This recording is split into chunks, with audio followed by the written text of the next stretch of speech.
Hello everyone, welcome to star education YouTube channel. Star education YouTube ચેનલમાં આપ સૌનું ખૂબ ખૂબ સ્વાગત છે. આજનો જે વિડીયો છે એમાં આપણે ચર્ચા કરશું 20 ડિસેમ્બરના તમામ મહત્વના કરંટ અફેર. ડેઇલી માત્ર 10 મિનિટની અંદર દિવસના જે પણ કાંઈ અગત્યના કરંટ અફેર હોય છે, જે તમારી પરીક્ષા માટે મહત્વપૂર્ણ હોય છે, તમામ કરંટ અફેર માત્ર 10 મિનિટની અંદર કવર કરી લઈએ છીએ. તો આ વિડીયો જે પીએસસી અને ગૌણ સેવાની તમામ પરીક્ષાઓમાં ઉપયોગી બનશે. ટેલિગ્રામ ચેનલમાં જોડાઈ શકો છો. માત્ર સ્ટાર એજ્યુકેશન સર્ચ કરી અને ટેલિગ્રામમાં સર્ચ કરશો એટલે આ પ્રકારે ટેલિગ્રામ ચેનલ મળી જશે. બાકી વોટ્સએપ ગ્રુપમાં જોડાવવું હોય તો 5 નવા વોટ્સએપ ગ્રુપની લિંક ડિસ્ક્રિપ્શનમાં છે. કોઈ પણ એક વોટ્સએપ ગ્રુપમાં જોડાઈ શકો છો. આ સિવાય એક મહત્વની એનાઉન્સમેન્ટ, સ્ટાર એજ્યુકેશનની કરંટ અફેરની ઈ બુક આવશે, જેમાં સંપૂર્ણ એક વર્ષના કરંટ અફેર કવર કરેલા હશે. વર્ષ 2020ના તમામ મહત્વના કરંટ અફેર છે આ ઈ બુકની અંદર કવર કરેલા હશે. 2 ભાગની અંદર મેં આ ઈ બુકને ડિવાઈડ કરી છે. એકમાં જાન્યુઆરીથી લઈને જૂન મહિનાના કરંટ અફેર છે કવર કરેલા હશે, અને બીજામાં જુલાઈથી લઈને ડિસેમ્બર મહિનાના કરંટ અફેર કવર કરેલા હશે. તો બીજો ભાગ છે એ જાન્યુઆરીના ફર્સ્ટ વીક સુધીમાં આવી જશે. તો બાકી પહેલો ભાગ છે ટૂંક સમયમાં જ લોન્ચ થશે. તો એની પ્રાઇસ ઈ બુક પરચેસ કરવાની 59 રૂપીસ હશે. તો એ તમે આ વેબસાઇટ ઉપરથી એક્સેસ કરી શકશો. તો જ્યારે પણ લોન્ચ થશે ચેનલની અંદર હું તમને પાછી એક વખત એનાઉન્સમેન્ટ કરી દઈશ. બાકી ઈ મેગેઝિન છે જેમાં વીકલી કરંટ અફેર કવર કરીએ છીએ, તો એનો 47મો અને 46મો અંક અવેલેબલ થઈ ચૂકેલા છે, જેમાં ડિસેમ્બર મહિનાના ફર્સ્ટ વીકના અને 47મા અંકમાં ડિસેમ્બર મહિનાના સેકન્ડ વીકના કરંટ અફેર કવર કરેલા છે. તો એ તમે વેબસાઇટનું નામ અહીંયા આપેલું છે, સ્ટાર એજ્યુકેશન બાય hardikchatba.com. ત્યાં ડાયરેક્ટલી વિઝિટ કરો અને ડાઉનલોડ કરો. અને બાકી ટેલિગ્રામ ચેનલની અંદર પણ મેં લિંક મૂકેલી છે, તો ત્યાંથી પણ એક્સેસ કરી શકો છો. શરૂ કરીએ આજના 20 ડિસેમ્બરના કરંટ અફેર. સૌથી પહેલો પ્રશ્ન આજના વિડીયોમાં, તાજેતરમાં જાહેર થયેલા માનવ વિકાસ સૂચકાંકમાં ભારતનું સ્થાન કેટલામું છે? તો હાલમાં જ માનવ વિકાસ સૂચકાંક, ઇંગ્લિશમાં કહીએ તો હ્યુમન ડેવલપમેન્ટ ઇન્ડેક્સ, એમાં ભારતનું સ્થાન છે 131મું. તો આન્સર આવશે ઓપ્શન બી 131. તો હાલમાં જ આ ઇન્ડેક્સ, એક તો પ્રશ્ન એવો પૂછાય કે ઇન્ડેક્સ જાહેર કોના દ્વારા કરવામાં આવેલો? તો માનવ વિકાસ સૂચકાંક છે, આ ઇન્ડેક્સ જાહેર કરવામાં આવેલો છે યુએનડીપી દ્વારા. યુએનડીપીનું ફૂલ ફોર્મ શું થાય? United nations development programme. તો આ પણ યાદ રાખજો. અને ભારતનું સ્થાન છે આમાં 131મું. ગયા વખતે હતું 129મું, આ વખતે થઈ ગયું 131મું. તો ગયા વખત કરતાં થોડીક રેન્કિંગ ડાઉન છે ભારતની. અને પહેલા ક્રમ ઉપર કોણ છે એવું પૂછાય તો પહેલા ક્રમ ઉપર છે નોર્વે, બીજા ક્રમ ઉપર છે આયર્લેન્ડ, ત્રીજા ક્રમ પર છે સ્વિટ્ઝરલેન્ડ. બરાબર. તો પહેલો, બીજો, ત્રીજો ક્રમ ખાસ યાદ રાખજો. ભારતનો ક્રમ યાદ રાખજો. ભારત છે 131મા ક્રમ ઉપર, પહેલા ક્રમ ઉપર છે નોર્વે. અને બાકી કુલ કેટલા દેશોનો આમાં સમાવેશ કરવામાં આવેલો? તો 189 દેશો છે એનો આમાં સમાવેશ કરવામાં આવેલો. બાકી એક નાનકડો કન્ફ્યુઝન પોઈન્ટ આમાંથી તમને થઈ શકે કે હ્યુમન કેપિટલ ઇન્ડેક્સ તમને પૂછે તો એમાં ભારતનું સ્થાન કેટલામું છે? 116મું human capital index. Human capital index છે કોના દ્વારા જાહેર કરવામાં આવે? વર્લ્ડ બેંક દ્વારા. તો એ પણ યાદ રાખો. બાકી યુએનડીપીની વાત આવી છે તો પૂરું નામ તમને વિડીયોમાં કીધું હમણાં. United nations development programme. સ્થાપના થઈ એની 22 નવેમ્બર 1965ના રોજ, અને મુખ્ય મથક છે એનું અમેરિકાના ન્યુયોર્કમાં. અને ઓફિશિયલ સ્ક્રીનશોટ છે આ હ્યુમન ડેવલપમેન્ટ ઇન્ડેક્સનો. એમાં પહેલો, બીજો, ત્રીજો ક્રમ ખાસ યાદ રાખજો. અને બાકી આના કેવી કેટેગરીની અંદરથી આની રેન્કિંગ આપવામાં આવે છે તો એ તમે અહીંથી જોઈ શકો છો. લાઈફ એક્સપેક્ટન્સી, પછી expected year of schooling, mean years of schooling, આ બધા એના પેરામીટર્સ છે જેના ઉપરથી આ ઇન્ડેક્સ આપવામાં આવે છે. બરાબર. અને ગ્રોસ નેશનલ ઇન્કમ પર કેપિટા, તો આ બધા એના પેરામીટર છે જેના ઉપરથી આ ઇન્ડેક્સ જાહેર કરવામાં આવે છે. તાજેતરમાં ગોવા મુક્તિ દિવસની ઉજવણી ક્યારે કરવામાં આવી? તો ગોવા મુક્તિ દિવસની ઉજવણી થઈ હતી 19 ડિસેમ્બરે. તો આન્સર આવશે 19 ડિસેમ્બર, આન્સર એ. તો હાલમાં જ 19 ડિસેમ્બર 2020ના રોજ ગોવા મુક્તિ દિવસની ઉજવણી કરવામાં આવેલી. ગોવા છે પોર્ટુગીઝના શાસનમાંથી મુક્ત થયું 1961માં. 19 ડિસેમ્બર 1961ના રોજ છે ગોવા પોર્ટુગીઝના શાસનમાંથી મુક્ત થયું, જેની યાદમાં ગોવા મુક્તિ દિવસ ઉજવાય છે.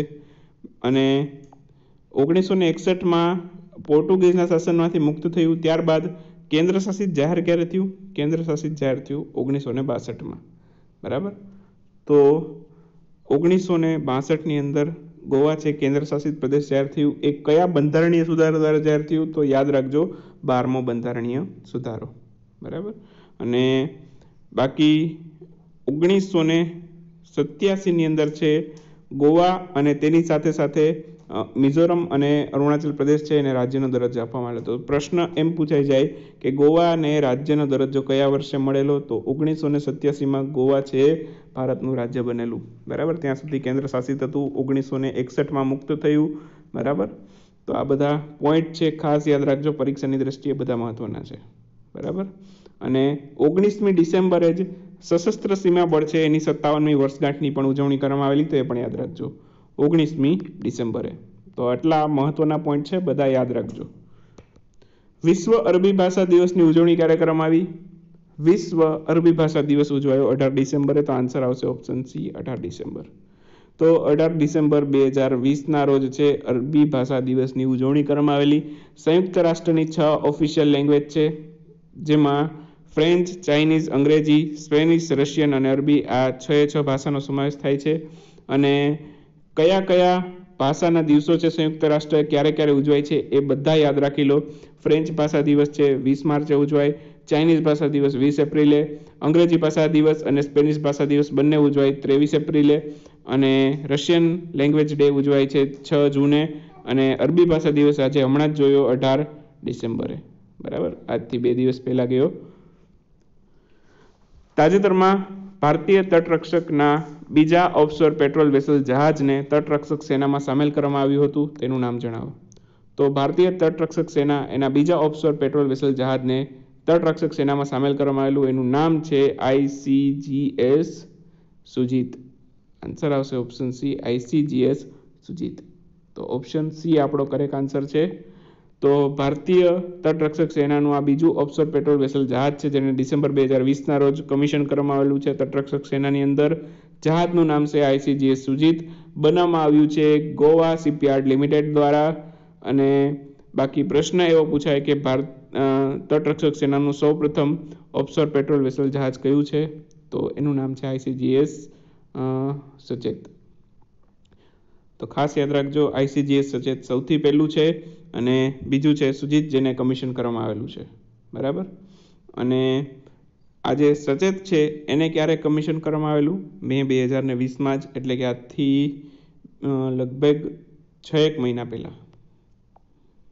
અને ત્યાર પછીની વાત કરું તો બીજું તો હમણાં જ વાત કરી ICGS સુજીત છે. ત્રીજું કયું છે? કુલ 5 ઓફશોર પેટ્રોલ વેસલ જહાજ છે ભારતીય તટરક્ષક સેનાના. આ બધા લોન્ચ થઈ ગયા છે, કમિશન કરવાના બાકી છે. તો 5 જહાજ છે લોન્ચ થઈ ગયા છે. બરાબર. પરંતુ એને કમિશન કરવાના બાકી છે. કમિશન કેટલા થયા છે? માત્ર ને માત્ર 2 જહાજ કમિશન થયા છે. એક તો ICGS સચેત અને બીજું છે ICGS સુજીત. બરાબર. તો પહેલું ને બીજું કમિશન થઈ ગયું છે, બાકીના 3 બાકી છે, લોન્ચ થઈ ગયા છે, એટલે કે બનીને રેડી થઈ ગયા છે. હવે કમિશન કરવાના બાકી છે તટરક્ષક સેનાની અંદર. તો 2 થઈ ગયા છે, બાકીના 3ના નામ પણ યાદ રાખી લો. ત્રીજું છે ICGS સજગ, ચોથું છે ICGS સાર્થક અને 5મું છે ICGS સક્ષમ. તો 5 ઓફશોર પેટ્રોલ વેસલ જહાજના નામ યાદ રાખજો.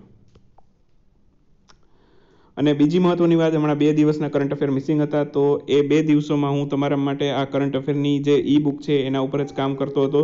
તો જેના કારણે છે આ થોડાક 1-2 દિવસનો ગેપ પડેલો છે. તો એ પણ કવર થઈ જશે, અને બધા જ કરંટ અફેર છે તમને એના વિડીયો મળી રહેશે આપણી ચેનલ ઉપર. તો આગળ વધીએ. તાજેતરમાં ISROના SSA કંટ્રોલ સેન્ટરનું ઉદ્ઘાટન કયા સ્થળે કરવામાં આવેલું? તો ISROનું જે SSA કંટ્રોલ સેન્ટર છે એનું ઉદ્ઘાટન કરવામાં આવેલું બેંગ્લોર ખાતે. તો આન્સર આવશે ઓપ્શન ડી. તો હાલમાં જ ISROનું જે SSA કંટ્રોલ સેન્ટર છે એનું ઉદ્ઘાટન કરવામાં આવેલું કર્ણાટકના બેંગ્લોર ખાતે. SSAનું ફૂલ ફોર્મ શું થાય? અહીંયા SSAનું ફૂલ ફોર્મ ખાસ યાદ રાખજો, space situational awareness. Okay, space situational awareness. અને હાલમાં અમેરિકા, રશિયા અને યુરોપના દેશો છે એની પાસે પણ આ પ્રકારનું SSA કંટ્રોલ સેન્ટર ઉપલબ્ધ છે. અને ISROનું આ જે SSA કંટ્રોલ સેન્ટર છે એનું ઉદ્ઘાટન કરવામાં આવેલું છે ઈસરોના અધ્યક્ષ કે શિવાન દ્વારા. ઈસરોની સ્થાપના ક્યારે થઈ હતી? 1969ની અંદર. અને ઈસરોનું ફૂલ ફોર્મ શું થાય? ઈસરોનું ફૂલ ફોર્મ થાય ઇન્ડિયન સ્પેસ રિસર્ચ ઓર્ગેનાઇઝેશન. અને એનું મુખ્ય મથક ક્યાં છે? કર્ણાટકના બેંગ્લોરમાં જ છે એનું મુખ્ય મથક, તો એ પણ યાદ રાખજો. અને ઈસરો છે, બરાબર, ઈસરોનું આ જે કંટ્રોલ સેન્ટર છે, એસએસએ કંટ્રોલ સેન્ટર, બરાબર, એ આપણને કામ શું આપશે? તો જે ઈસરોના સેટેલાઇટ છે અંતરિક્ષમાં, તો એ સેટેલાઇટ અન્ય કોઈ કાટમાળ સાથે કે અન્ય કોઈ સેટેલાઇટ સાથે અથડાઈ ન જાય, તો એ અંગેની માહિતી મેળવવા માટે ઉપયોગી બનશે. તેમજ અંતરિક્ષની અંદર જે કાટમાળ ને સેટેલાઇટ છે એના અંગે પણ માહિતી એકઠી કરવા માટે આ ઉપયોગી બનશે. તો હવે ચર્ચા કરીએ આજના ક્વિક ન્યૂઝની. ક્વિક ન્યૂઝની અંદર સૌથી પહેલો પ્રશ્ન આજના વિડીયોમાં. તાજેતરમાં આયુષ મંત્રાલય દ્વારા ભારતના કયા રાજ્યમાં 200 આયુષ સ્વાસ્થ્ય અને કલ્યાણ કેન્દ્ર ખોલવાની જાહેરાત કરવામાં આવી છે? તો 200 આયુષ સ્વાસ્થ્ય અને કલ્યાણ કેન્દ્ર ખોલવાની મંજૂરી આપવામાં આવેલ છે, અથવા તો ખોલવામાં આવશે ઉત્તરાખંડના અલ્મોડા ખાતે. તો આન્સર આવશે ઉત્તરાખંડ. રાજ્ય પૂછેલું છે તો ઉત્તરાખંડ. કયા જિલ્લામાં એવું પૂછાય ઉત્તરાખંડના? તો તમારો આન્સર આવશે અલ્મોડા. તાજેતરમાં કયા રાજ્યમાં વાયએસઆર મુફ્ત ફસલ બીમા યોજના શરૂ કરવામાં આવી છે? તો વાયએસઆર મુફ્ત ફસલ બીમા યોજના શરૂ કરવામાં આવી છે આંધ્રપ્રદેશમાં. અને આંધ્રપ્રદેશના મુખ્યમંત્રી છે જગનમોહન રેડ્ડી અને રાજ્યપાલ છે ત્યાંના વિશ્વભૂષણ હરિચંદન. તાજેતરમાં કોના દ્વારા ભારતમાં જન સ્વાસ્થ્ય નિરીક્ષણ વિશે શ્વેતપત્ર વિઝન 2035 જાહેર કરવામાં આવેલું છે? તો વિઝન 2035 જાહેર કરવામાં આવેલું છે નીતિ આયોગ દ્વારા. હવે નીતિ આયોગ છે એના સીઈઓ કોણ છે?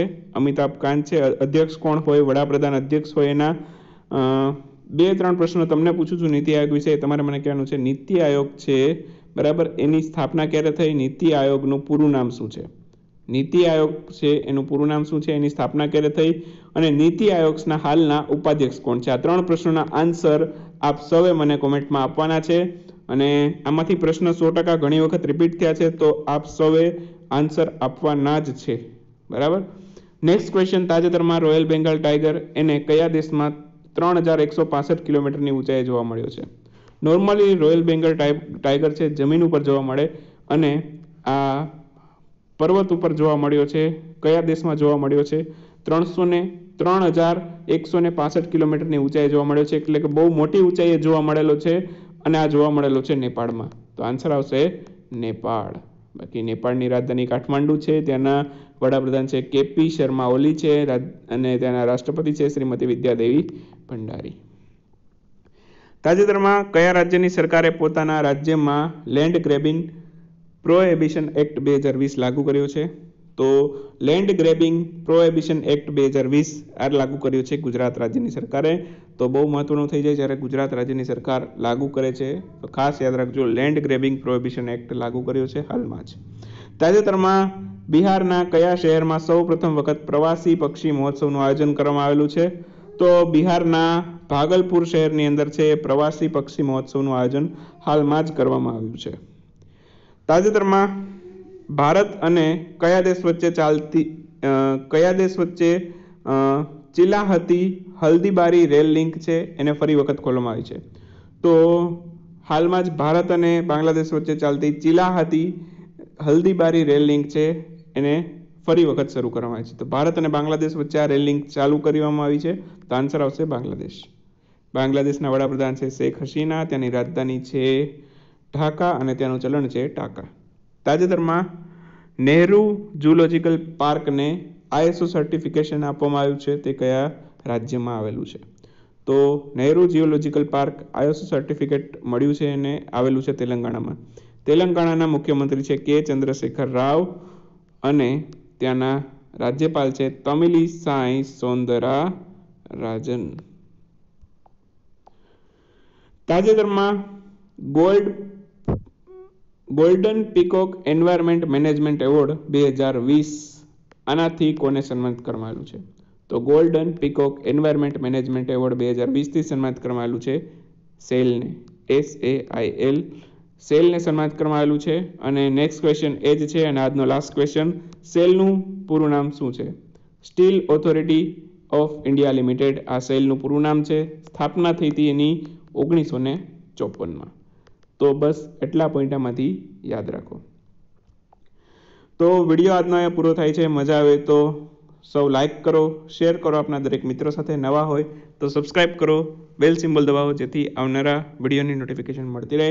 મળીએ નેક્સ્ટ વિડીયોમાં નવા કન્ટેન્ટ સાથે. ત્યાં સુધી રજા લઈએ. આવજો, બાય બાય, ગુડ નાઇટ, શુભરાત્રી.